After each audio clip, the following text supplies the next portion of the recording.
Merci bien. Nous vous remercions de répondre à cette invite du réseau de District Centre. Je suis Racine Niang, association Club Baobab, habitant à la commune de Sicap Liberté. L'intérêt de cette journée, c'est tout simplement de relater un certain nombre de faits marquants et très graves par rapport au comité de développement sanitaire au niveau national, mais plus particulièrement au niveau de Dakar et au niveau de Dakar Centre.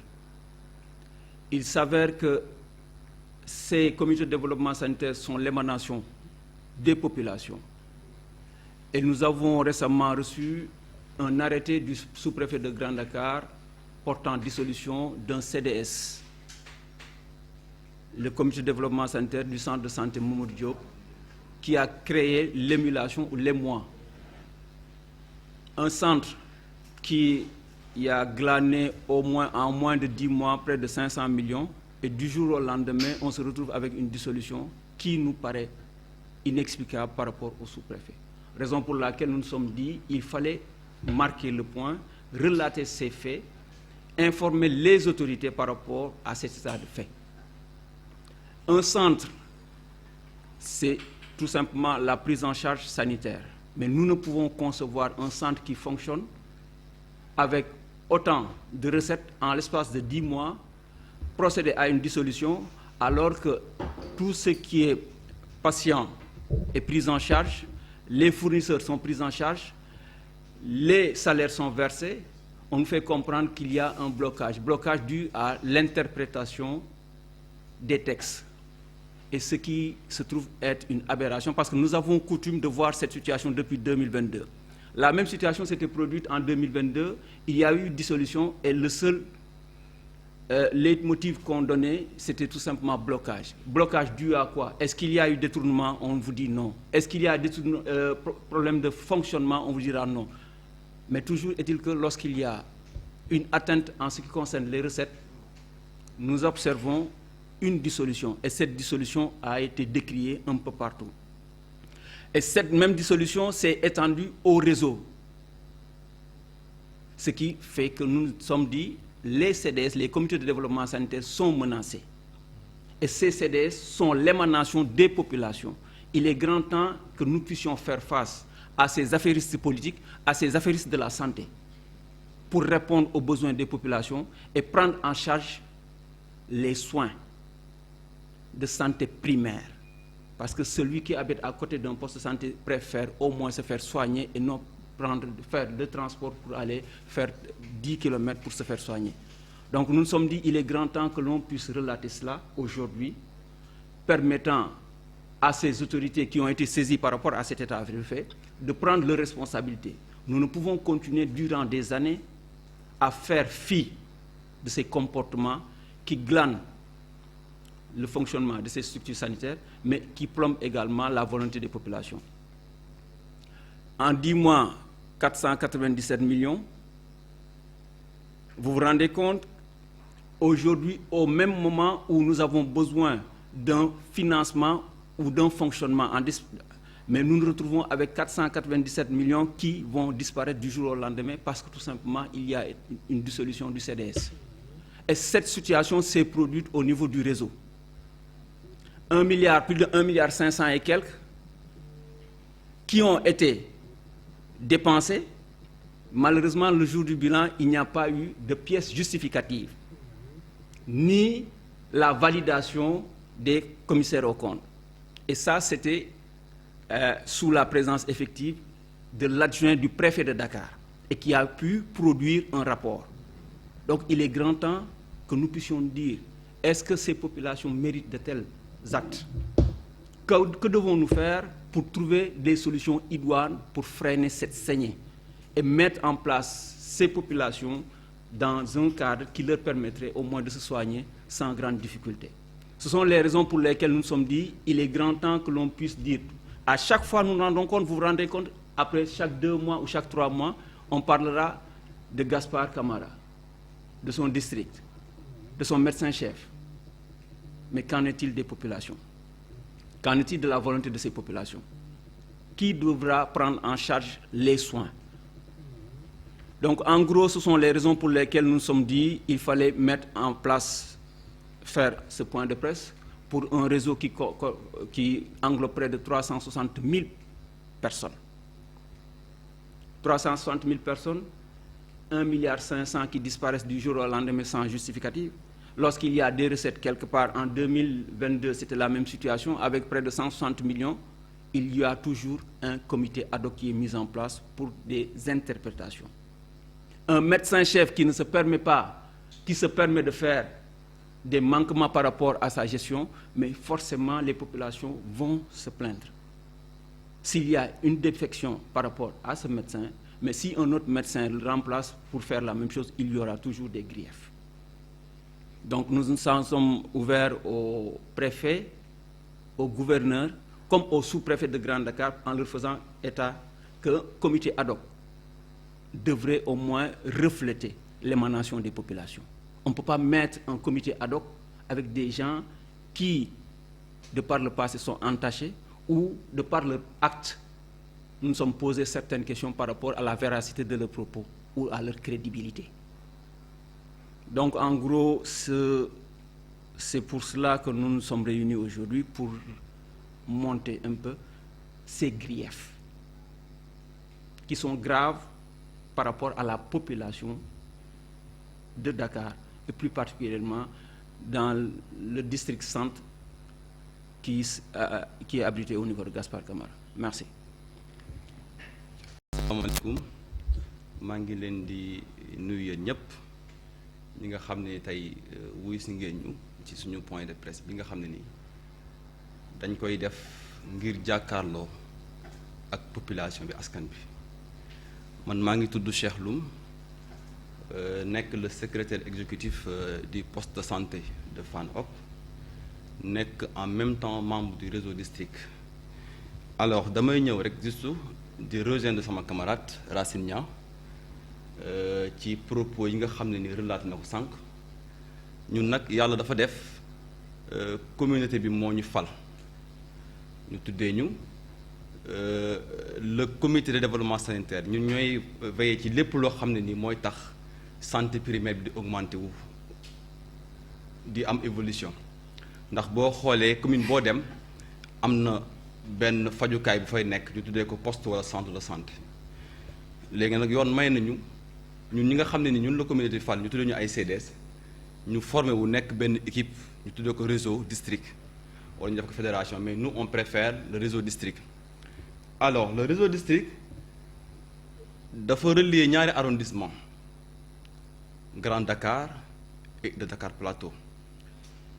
Le réseau district mu ngi composé 15 structures sanitaires, dont 6 centres de santé et 9 postes.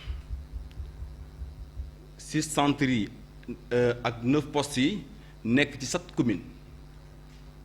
Donc tey bi ñu ñëwee ñu fal ñu en mois de juillet 2025, à peu près un an de cela, bi ñu toogee ba def suñuy passation de service ci poste yu nekk ak centre yi, dañoo dem xam li nga xam ne ñoo ko bokk muy le réseau. Il y avait une équipe boo xam ne dañu fi installé woon depuis 2020. Alors bi ñu ñëwee comme école lu ñu am, dañoo gis ne ni poste yi am na yoo xam ne dafa tëj, centre yi am yoo xam ne dañoo am problème mu matériel, maladie di plaindre, askan bi di plaindre. Ñun nag yoon may ñu am benn document boo xam ne nii moo ñuy permettre lépp loo xam ne dañ koy def ci loolu la ñuy sukkandiku, ñu tuddee ko manuel de procédure des comités de développement sanitaire.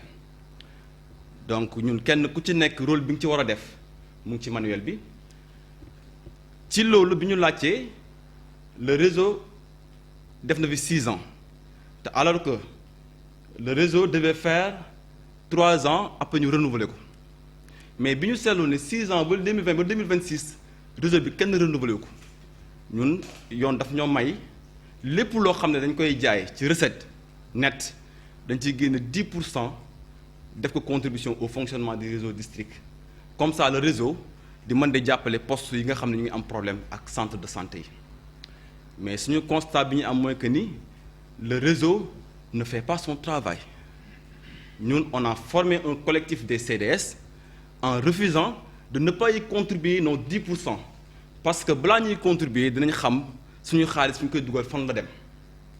On a demandé un renouvellement du secrétariat exécutif xaw nañ ci xuloo sax ak ñi nga xam ne ni ñoom la fi état teg pour ñu def renouvellement boobu noonu. Il a fallu ñu bind benn circulaire envoyé ko le préfet de Dakar mu tontu ñu à travers le médecin chef jàpp benn date le 4 mai le 4 mars 2026 lañ def renouvellement wu réseau bi mais bi ñu def renouvellement wu réseau bi équipe bi nga xam ne ñoo fi nekkoon lors du renouvellement compte yi nga xam ne nii bilan bi nga xam ne def nañ ko durant 6 ans yépp dañoo gis ne dafa xaw a tey suñu xel ndax sama collègue wax na ko léegi réseau bi ci 6 ans yi def na benn bilan financier de 1 milliard 569 millions de bilan financier ci loolu ñoom ñu ne dépensé nañ ci 1 milliard 538 millions te lu ñu dépensé lépp amul benn pièce buy justifier que ni dépense bi def nañ ko tel jour wala jox nañ ko kii wala kii que ce soit loolu yamu ci même les commissaires aux comptes joxuñu quitus buy justifier que ni dépense a été bien approuvé donc nag lors de la passation de service le secrétariat exécutif ñoom dañoo bañ ne lànk du ñu signer tant que pièces yu ñëwuñ ñu def sous réserve. Avant même la passation de service et le renouvellement, le médecin-chef avait dit qu'il y avait une dette que le réseau doit payer au montant de 91 millions. Jusqu'à présent, amul pièce buy justifier les 91 millions.